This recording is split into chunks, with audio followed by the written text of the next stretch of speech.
Urgent! No more Ayatollahs, no more monarchy. This isn't a slogan, it's the sentiment gaining the most traction this Thursday. The crisis in Iran is at the deepest point in its recent history. What's at stake now is not just the survival of the regime, but who will be in charge the next day. The scenario is one of political siege, fear in the streets, and an open dispute over who can take the place left by a worn-out system. The message gaining traction among dissidents is clear. The future of the Iranian nation lies neither with the Ayatollahs nor with the return of the monarchy.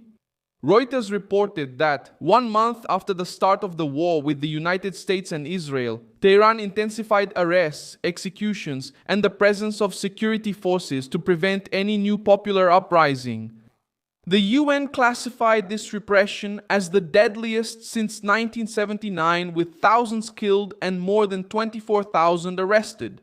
What happened in practice was the deepening of a crisis that had already been eroding the regime from within. At the center of this are the Iranian people, but also the Revolutionary Guard, dissident groups, and exiled figures who try to present themselves as an alternative. When does this rupture take shape?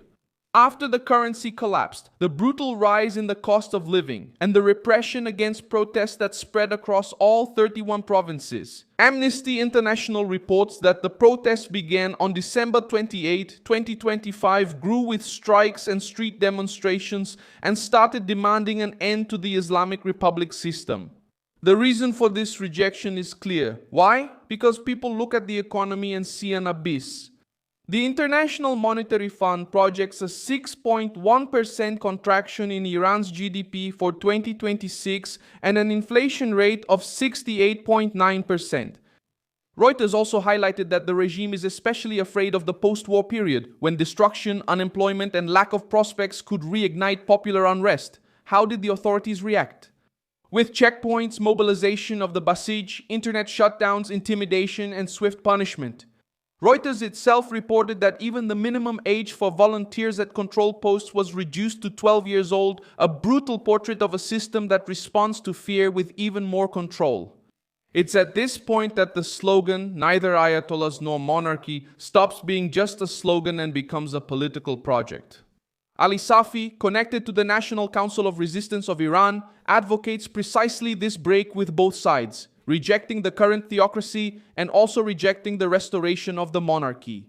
The ANC's proposal is to present itself as a front for a democratic, secular, and nuclear-free republic, with free elections within 6 months after the fall of the regime. This matters because it answers the central question of any transition: how to leave the regime without simply replacing one authoritarianism with another. And that's exactly where the criticism of the monarchy comes in. Who would be this other option? Mainly Reza Pahlavi, the son of the last Shah. But this path is also surrounded by distrust and conflict. On February 27, 2026, the Associated Press showed that tensions between Pahlavi and dissident Kurdish groups exposed deep cracks within the opposition.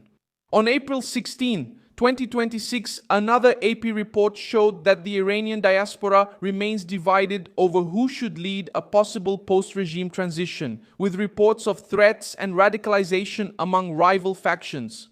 In other words, the dispute is not only against the power of Tehran. It is also against the attempt to sell the Iranian people the idea that the only way out would be to return to the past. The situation then is tough and straightforward. What we see today is a nation crushed between repression, economic crisis, and war, but also increasingly determined to reject them. Two structures that, for many Iranians, represent the same cycle of force, fear, and concentration of power.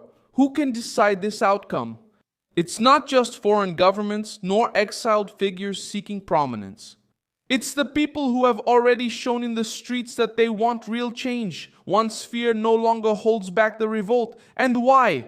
Because for a large part of the Iranian opposition, swapping a turban for a crown doesn't solve the huge problem for the Iranian people. What people are demanding now is something else: popular sovereignty, voting, freedom, and the end of a suffocating provocative cycle that has lasted for decades.